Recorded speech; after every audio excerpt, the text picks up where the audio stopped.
pentagram dedicated to Henry Foreman. In the years of the primal force and the dawn of terrestrial birth, man mastered the mammoth and horse, and man was the Well, my friends. Welcome to Agitators Anonymous for another week. Or if you somehow found me, and this is your first week, well, also welcome. But what the fuck are you doing here, really? Are you here to just hear my dulcet Irish lilt? Is that what you're here for? Because that's all the rage right now at the moment, isn't it? Irish nationalism. It's all the rage again, isn't it? It's cool again. You never know, I might even be wearing a balaclava. Not great podcasting, I admit, if you are wearing a balaclava for a podcast. But just imagine that I am. Balaclava is an unusual word, very close to baklava, that's a Turkish sweet, is it not? Balaclava. Balaclava is a place, isn't it? I wonder how it came to be that a balaclava was a balaclava. I suppose it's a bit late in my career to start adopting such items of paramilitary, post-hipster cool. But a middle-aged man can dream, can he not? Well, what am I going to talk about today? Am I going to talk about... Nay, not even talk about, but fix the Middle East? No. Am I going to talk about Trump handing out fries, French fries, which, who knows, could possibly win him the election rather than being shot at? But anyway, no, I'm not going to solve that either. I'm going to leave that till next week, where I'm going to talk with John from Heavy Metal Philosophy. I want to push that one out to a bit nearer the election. And please, try and hold it together for this damn election. There's been American presidents before. They've come and gone. They've done awful things. They've done a few great things, but they've done awful things before, and it's not affected your life. So try and tune in and turn off and drop out, or whatever that quote is, or it will drive you mad. No, my friends, what I'm going to talk about this week is t-shirt collecting. Yep, indeed. And how kind of crazy it's got. That's what I'm going to talk about. So this is going to be a proper heavy metal nerd conversation. Like, there's going to be some proper heavy metal nerding in this one. So if you're up for that, stick the course. If you're not, and you were really hoping that somehow I had a solution for, well, all sorts of problems, including the Middle East, you're going to be disappointed in this one. So, anyway. So before we get into the episode, as ever, the podcast is sponsored by Metal Blade Records, the home of Primordial. So you can go to www.metalblade.indiemerch.com, INDIE, metalblade.indiemerch.com, and you can use the code AA2024, and then you type 10% off, and you can get 10% off your order. It is the home of Show No Mercy, Hell Awaits, Cannibal Corpse, Fate's Warning, Merciful Fate, Primordial, tons and tons of bands, Sirith Ungol. The list is endless. Times are tough, and that 10% off can mean an awful lot. And this is the only metal label that is still independent. Right then. Now, back to the episode. I also want to say that my backdrop contact is back in the game. So if you've seen Primordial live this summer at some festivals, and you've seen the backdrops we have hanging, the side fills, all that kind of thing, they're all printed by the same company. And if you want a very cheap fireproof backdrop for your band, for, well, all sorts of things. Maybe you're a tattoo artist and you need something to hang behind your stall. Maybe you are I don't know. Maybe you're selling weapons to the Middle East. Maybe you're selling little drones that drop little teeny bombs on confused and innocent children in the third world. Maybe that's your bag. I don't know.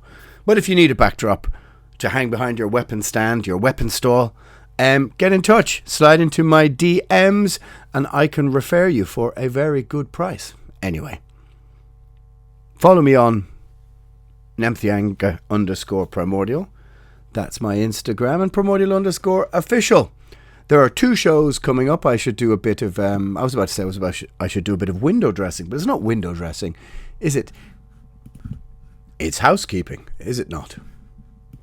On the 7th of next month, we play with Deserted Fear in the Culture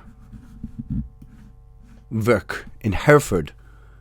That's a Thursday, if I'm not incorrect. And on the 8th, a Friday, we play in Magdeburg in the Factory, also with Deserted Fear.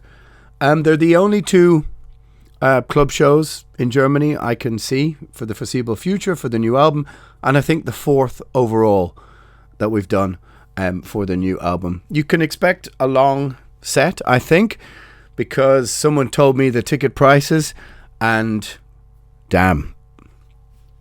Anyway, we'll try and do our best to bring value for money, and please realise very often these days that the bands, I know I sound like one of Oasis right now, but the bands don't necessarily know. I certainly didn't know about the ticket prices. There's something crazy going on in that every band is out on tour, and the overheads now are just going up and up and up, whether they're flights, whether it's gas to get from A to B in your van. I recently also did a kind of a van report, a tour report on the last Dread Sovereign. A couple of days we did over on the Patreon. That's patreon.com/Alan Averill. You can go and listen to it over there if you want. But the costs are just so exponentially greater than they were before. And, you know, an awful lot of these costs are just being passed down onto fans. Sorry to say, whether it's merch prices rising or ticket prices rising. But we will try and bring some blood, sweat and tears, I can promise you that, and a long enough set. Anyway, and I should mention we're also playing on Saturday at the wonderfully titled Hell's Balls. Hall's Bells? Hell's Balls in Kortrijk in Belgium. I can see Ultimas, Moonspell, Triptychon on the bill. Looks like it's going to be pretty cool.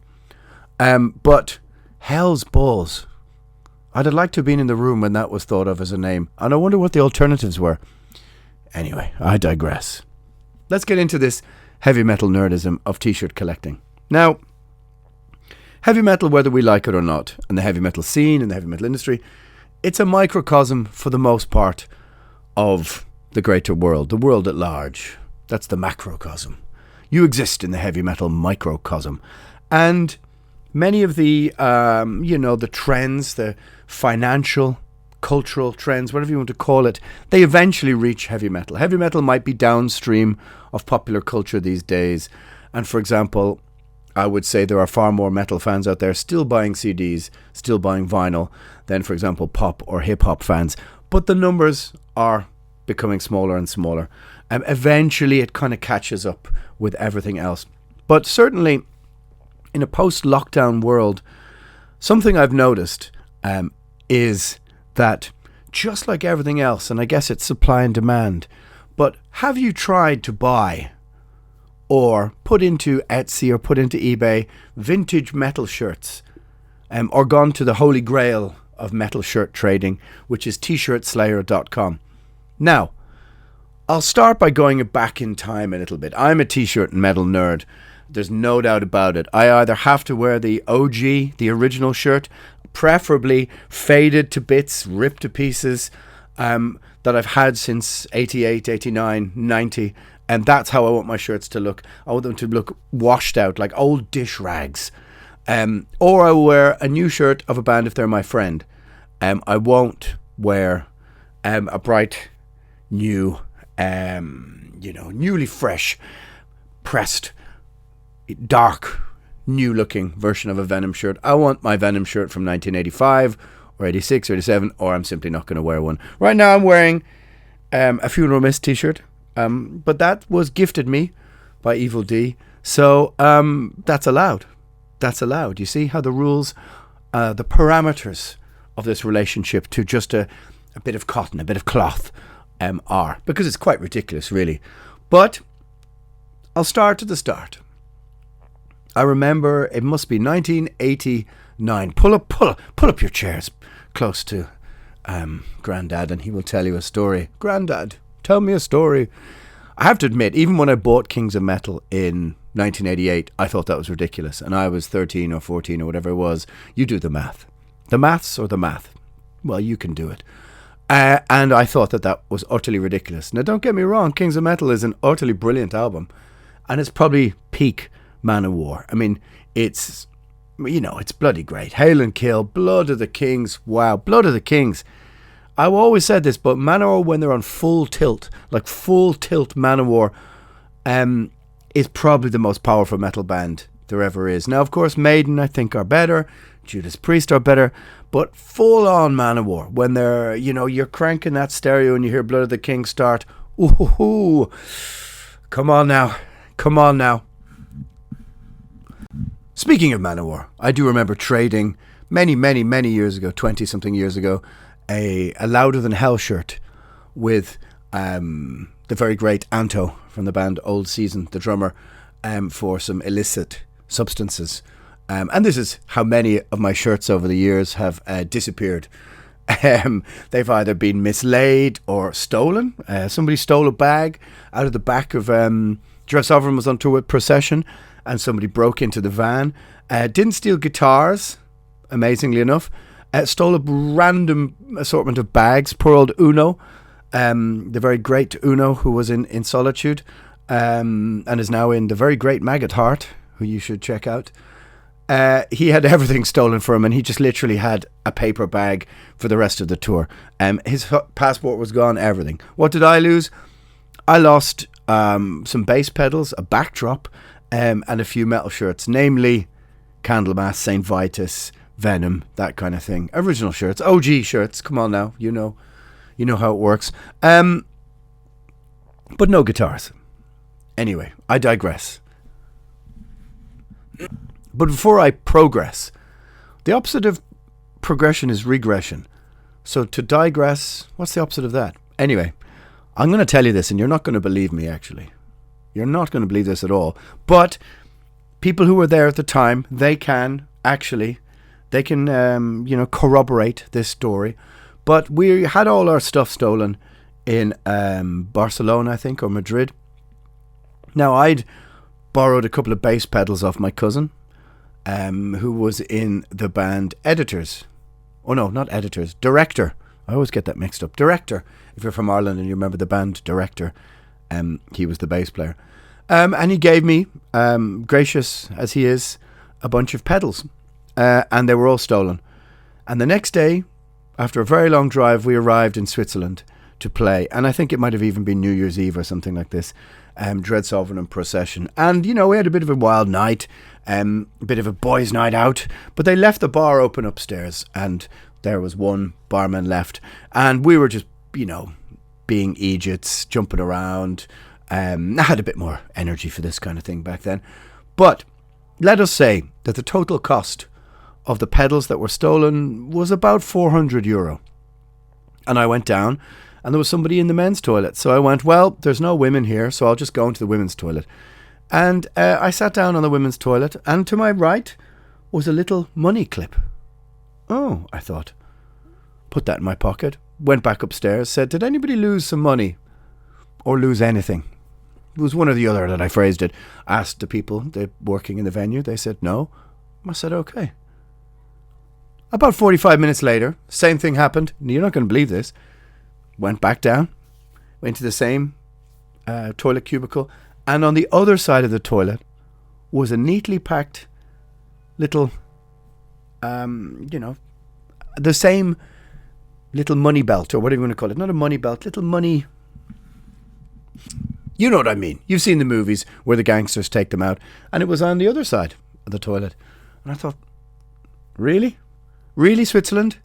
This is the tricks you're going to play on my mind? So again, I went up and asked everybody, and they said no. And then, I was pretty drunk at that stage anyway, and forgot about it. And we packed up, and then me and Bones, the guitar player of Dread Sovereign, we were getting a Subway or something the next day. Not a sandwich, but on the Subway. Don't eat Subway, it's very bad for you. And I remembered. I said, I found two clips. That's the word I'm searching for. Clips of money last night. No way. Fuck off. Yeah. Way. as they said in the 1990s. And I went and got it changed, and it was about €450.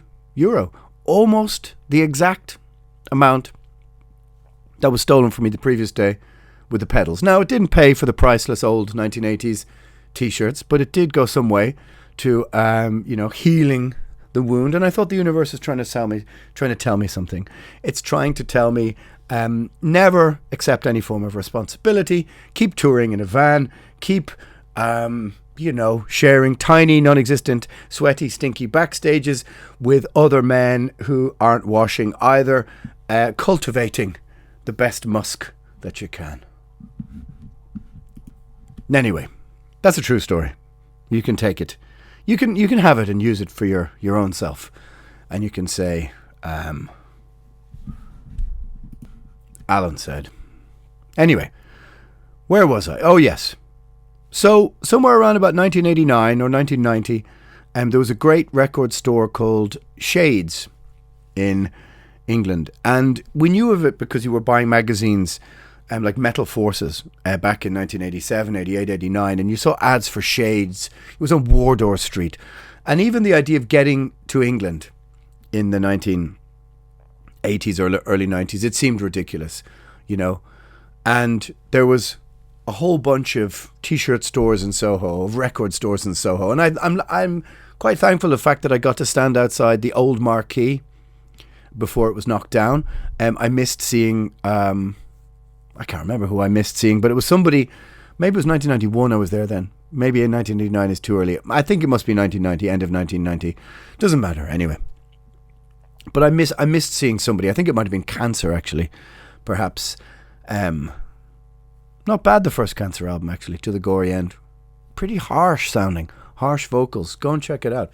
Anyway, so I was going to stay with my aunt, who lived in Brixton at the time, and who brought me to the Notting Hill Carnival, by the way. That was certainly an eye-opener. There's a photo of me somewhere wearing the T-shirt that I'm about to talk about. The holy grail of T-shirts. Just standing in the middle of the Notting Hill Carnival, looking very confused. Anyway, I went to Soho and went to, not actually Shades, but Shades did have amazing old Creator and Voivod shirts, of which, of course, I have several, by the way. But I went to, I can't remember the name of the shop, it might have been HM Gear or something like this. And don't forget, in Ireland back then, you never saw any shirts. You had to send away for them. And you used to have to get IRCs, international reply coupons, and you used to have to get like a bank transfer order or something like this, or a postal order. And it may sound ridiculous now with the amount of, sort of money that people have or take for granted. But back when you were a teenager in the 1980s in Ireland, you were mowing the lawn for 25p and painting a wall for £1 to try and get £3 or £4 at the weekend to buy a second-hand record. I was getting off the bus early, like 2 stops early, going to school to save like 30p. And if you save 30p every day, back and forward, and you ran the rest of the distance to school, or you were just late because it was technical drawing and you didn't care, then you had enough money for 1 or 2 second-hand records every Saturday, and they were 2 or 3 quid. And that's just, that was quite a lot of money to save back then. Anyway, so I went to this shop and I said, do you have a Bathory t-shirt? And the guy looked at me and he says, possibly. And so he went up into the attic of this shop and he came down with a long sleeve hooded Bathory, 1980s Bathory shirt. Now, if you are listening to this and you're a t-shirt collector, you will get goosebumps now when you hear that, or tingly sensations, huh? Because Quorthon visited Shades for Hammerheart. So it must have been late 1990, to do a signing session. And, he used to visit London quite regularly. And the guy told me, and it had grey stitching. How weird is that? And the guy told me, well, he's the only one I have. I only got a couple of these ones. Quorthon himself was here. And true enough, there was a picture of Quorthon on the wall, a photo of Quorthon just standing there giving like a thumbs up or whatever he was doing. Actually, it wasn't a thumbs up. It was something way cooler than that. Think about Quorthon being cool. And one left, and it was £30. Now, to put that in context, that's like now showing up to a shop and somebody going, well, we do have a hoodie of the X band you're looking for, but it's going to be €300 or €350, and everything else in the shop is, 75 for a hoodie or something like this, or 70 or whatever the hoodies cost now. I think they're €75 by now, I guess.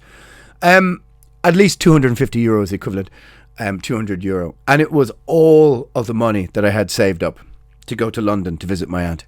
Every penny. And I just after that, I saw a Repulsion shirt, which I couldn't buy because I didn't have like £4.50. And that Bathory t-shirt was my prize possession. It was the t-shirt. I even remember running, getting off that said bus because I'd left it on a sports pitch somewhere in like 1992, and like running full pelt for miles all the way back to jump over the school railings to find my t-shirt in the dark.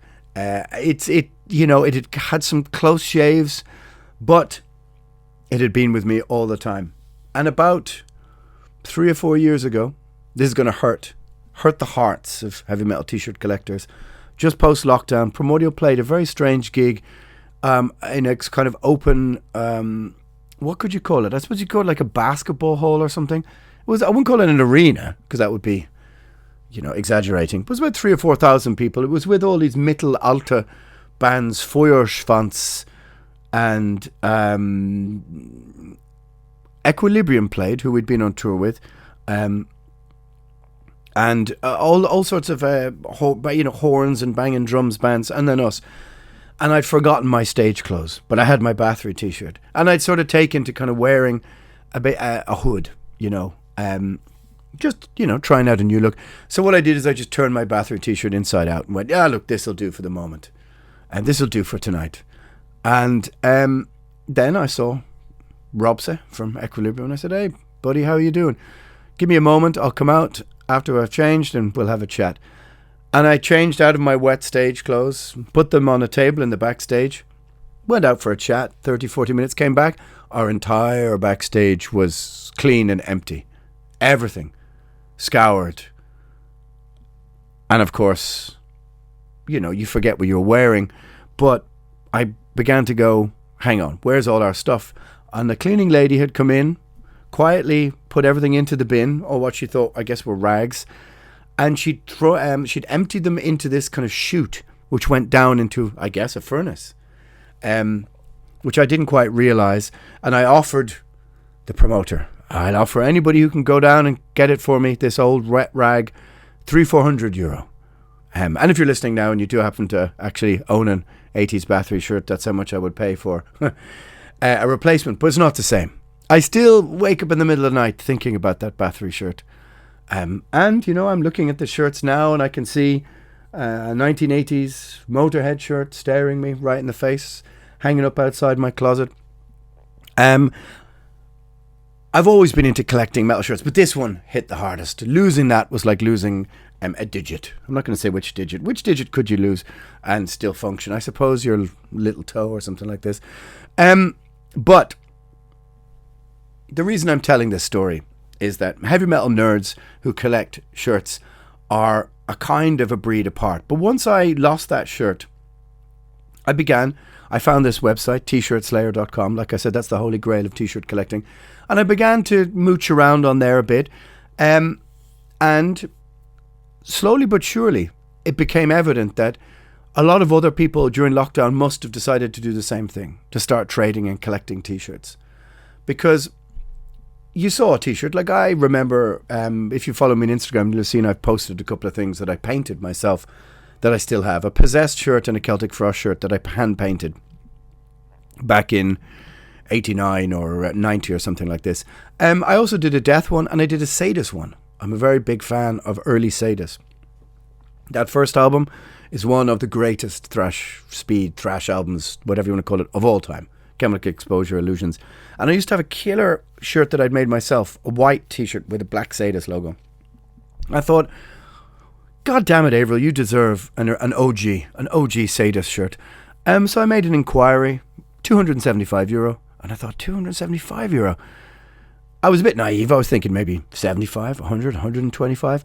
Then I began to realize that almost everything on this trading site, people wanted 200, 300, €400. Somebody actually wanted, I think they wanted to start at 600 for a 1990s Bathory shirt. It was a kind of, it was the first album. It was a sort of I guess a kind of silvery bronze thing. And, I get it. I do have other Bathory shirts and other old ratty old Bathory shirts.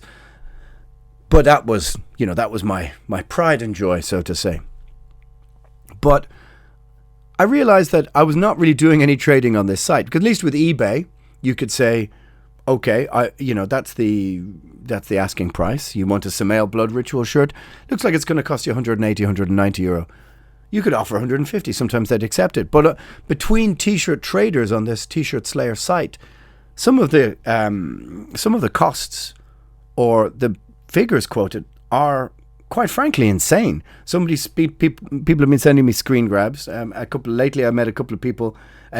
Michael from the drummer from the band, great band Incarceration, and we were talking about this for a long time in Oldenburg at MTS Records, and he was showing me some things. People paying just over €1,000 for Cannibal Corpse long sleeves from 1992, 93. €1,150 for a Bolt Thrower shirt. Now, I bought a Bolt Thrower shirt off Andy Whale, the old drummer, for £6 back in Realm of Chaos. It must be 1991. And I think Bolt Thrower would turn in their proverbial graves if they knew that people were paying out such money for those shirts, considering the mythology around them is that they had their own screen printer in the back of their tour van just to print shirts on demand for shows. And they always kept the prices down. The punk rock ethic, the true punk rock ethic. And the idea that somebody would pay €1,000 for one of those shirts is just insane. So how did this happen? Is it just like the gentrification of the aesthetic of traditional metal? Is it people with just too much money on their hands who just want to own something with some history? But I began to look around, and somebody sent me only the other day a screen grab of original Persecution Mania shirt, €525. €525. And like I said, despite losing my Bathory shirt, I have many old original demos and demo shirts, and old ones from the 80s, whether it's Iron Maiden, or I have Morbid Angel demo shirt somewhere, or Altars of Madness shirt, and this kind of thing. Look, if you're into metal long enough and you don't manage to lose everything, and I've lost some things, but I haven't lost everything. But by now you realize that in your press, in your shelf, or whatever you keep your t-shirts in, if you're somebody who's been around for a while and you've kept your shirts, you're sitting on thousands and thousands of euro. Now, I remember I used to have hundreds of cassettes, 400, 500, 600. A long time ago, 25 years ago, 20 years ago, I sold some demos. I think I needed some money, and I sold Emperor, Carpathian Forest, Grand Belial's Key, Mayhem, Death Crush demo, this kind of stuff. Now you would get an absolute fortune for them, but back then it was like €100, €150. I think I was in a bit of a tight spot for money. Of course, before all the Spotify royalties came rolling in my way, and I was flush and lush, as they say. But I used to paint or draw the logos of bands on the side of cassettes, and someone offered me some money for them to put them in a kind of window display in a metal bar, and I thought, no, that's a bit vulgar.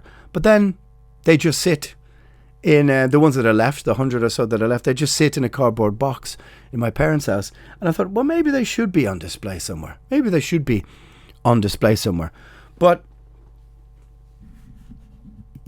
I didn't like the idea of sort of selling my own, creative history, or which was just drawing little logos on the side of cassettes. The idea that somebody was going to pay hundreds of euro for 20 or 30 old cassettes just seemed very odd to me. But everything has an insane price. It's like, as I said, the t-shirt collecting realm has become a microcosm of the greater world at large, which has become so fucking expensive. Everything has just risen in cost. So what's driving this? Who out there is really going, I really want a bolt thrower shirt from 1992 and I have 1,150 extra euro lying around to just pay for a t-shirt from my mates to go, fucking hell, an old bolt thrower shirt, but you were only 8 when that album came out. Yeah. Do you boast that you paid €1,000 for it, or do you pretend that you found it in a second-hand store for €10? I recently found an Abominations of Desolation t-shirt in a second-hand store, and the woman said 50 quid. I said, I'll give you 20. She said, I'll take 30. Good bargaining on my behalf, if you ask me. It's not an original one, but it's, it's, I don't know, maybe it's 20, 25 years old. Another one to put on the stack that I probably won't wear, but it made me feel good for a moment, and we're just looking for those tiny glimpses of serotonin that we can tap into in this dismal journey that's called life. But however, €275 for a Seda shirt, it seems just a bit ridiculous. And what's happened now is that no one posts their shirts with prices on them. You have to ask, which means it's kind of like going into a jewelry shop. And if you have to ask, well, then you don't have the money, darling, to buy, whatever, this diamond ring that's on display in the shop window. So what's weird is that the designated trading website, the prices seem more of a rip-off than if you just buy straight from eBay. There's sort of less baggage and complications. I must give a shout out to vintage_merch_Hamburg. You can go to vintage death metal shirts as well, but vintage_merch_Hamburg are a really good secondhand trading Instagram page. Of course, All Men Play on 10. No, I fucked that up actually. It's never going to turn down again. All one word. Go and check out that site. And they are, more than fair, but you will find sometimes a shirt and you'll go, $400 or $500. I remember once being in Los Angeles and going into a second-hand store, and there was a Van Halen shirt from like 1980 on the wall, and it was $1,000. This is about 10 or 15 years ago, maybe 12, 14 years ago, and I thought $1,000, and a Rat shirt for $400, and I thought, who the fuck is paying for them? Maybe we were all just taking our time to catch up to California prices, but that's sometimes now what people are asking for. I wish I'd kept my Cannibal Corpse shirt. My name is in the thanks list of, what's the third album? Tomb of the Mutilated. By the way, if you want to find it, it's just after Jason Newsted. That was actually for t-shirt trading back then. Trading, I think, a Dark Throne shirt for a Cannibal Corpse shirt. By the way, Afgrun's Prophet, young Bjorn from One Tail, One Head, Ritual Death. I want my original Dark Throne shirt back from 1991. Yes, indeed. The world of t-shirt collecting. It's so nerdy. People send me messages and they go, well, what's the grain of the shirt like? I need a photograph of one of the things that you can't kind of fake. Because you've probably noticed that there are lots of sites that now sell distressed looking t-shirts, new t-shirts to look old. But the one thing you cannot fake is the tag. The tag is very specific. 1980s tags. I've got a Merciful Fate Don't Break the Earth shirt from the 1980s on the wall here, and I can see the tag, and it's not a tag you would see anymore, and it's a faded tag. They even print shirts now with the year. Like if you have a very old Iron Maiden shirt, it'll say like Iron Maiden Holdings 1987 in tiny letters on the bottom right hand side of the picture. Sometimes the grain of t-shirts is different. I, for example, have a very old Tiamat shirt, which is almost like a rubbery grain. Sometimes late 70s, early 80s shirts, the print is almost within the shirt, not on top of the shirt. People check the sleeve fold, the size of the grain. As I said, the grain's not the right word, but the kind of cloth changes over the years. The same way as when you, for vinyl collecting nerds, of which I am also one, if you find a record that you are, like I have right in front of me, Samhain, Initium, right. Now, Plan 9 was Glenn Danzig's label, like the movie Plan 9 from Outer Space. And Samhain, by the way, is not Samhain, it's Samhain. It's an Irish word for October. Anyway, so I'm looking at this and I'm thinking to myself, is this an original Samhain issue? But it's not. And the reason you can tell is the way the sleeve is folded, the kind of glue, the smell of it. When you actually take out the record and look at the sleeve that it's in, if it's from 1985 or 86, it just, you can tell by the paper that it's different. Record collectors know these things, and so when things don't even have the right, it's just a complete repress of the original record. Now I don't know where it's from, but to record collectors, they know. You can know by the smell of a record. If a record's been sitting around in different shelves for 30 or 40 years, the paper will look a certain way. The vinyl itself will look a certain way, even if it's been kept almost in pristine condition. Now I'm letting you into the mindset of a pure nerdy collector and of t-shirt collecting. Yeah. So if you are out there and you do have a 1980s Bathory shirt, I'm willing to pay a big box for this shirt and only this shirt. I'm not sure who that was. It could be Franz Beckenbauer, could be Klaus Schwab, could be Bismarck, who knows? I presume they all collected heavy metal t-shirts back in their day. Anyway, my friends, I just thought I would ramble a bit about the weird world of heavy metal t-shirt collecting. Of course, you probably will have seen people like David Beckham or one of the Kardashians wearing Morbid Angel shirts, and I think David Beckham was wearing an Exodus shirt, Pleasure of the Flesh t-shirt, I noticed, and it did look like an original one. This is like 20 years ago, and there was a moment where heavy metal t-shirts were like a cool thing for celebrities to wear. I presume that moment is gone. Now we're just looking at this sort of late stage capitalist sort of ethic, which is sort of like, well, if I can get an extra €300 or €400 for this t-shirt, way over the odds of what it's worth, sure, fuck it. Anyway, if you have a Sadist demo shirt, get in touch. There you go. The post-lockdown world. Late stage capitalism, isn't it a joy? My friends, Agitators Anonymous is a just unhinged, all over the place, heavy metal nerd ramble about t-shirt collecting. And I do t-shirt trade. If you got some good stuff for trade, slide into my DMs, my friends. Pull up to the bumper. Until next time, Agitators Anonymous, Planet Satan, over and out, my friends. Next week will be the US election. I'm not going to call it a special, but it'll be where I talk to an actual American about things that he believes with his own brain and mind. Yes, I know. Strap yourselves in. Strapado. I do have an original Slaughter shirt. Good night.